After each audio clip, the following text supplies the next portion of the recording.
বন্ধুরা, আজকে আমার রেসিপি শশার জুস বা শশার শরবত। আর গ্রীষ্মকালে এটা সামার ড্রিঙ্ক হিসেবে ব্যবহার করা হয়। প্রথমে শশাগুলো ভালো করে ধুয়ে মিক্সিতে বরফের সঙ্গে ব্লেন্ড করে তারপর ছেঁকে নিলাম ছাঁকনি দিয়ে।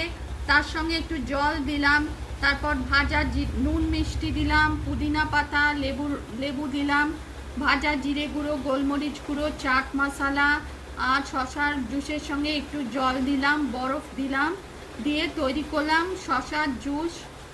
রেসিপি পছন্দ হলে লাইক করবেন, চ্যানেলটিকে সাবস্ক্রাইব করার অনুরোধ রইল। ওপর থেকে একটু চাট মশলা দিয়ে দিলাম, এটা টেস্টটাকে বাড়াবার জন্যে। ওপরে শসা আর পুদিনা পাতা দিয়ে গার্নিশ করেছি।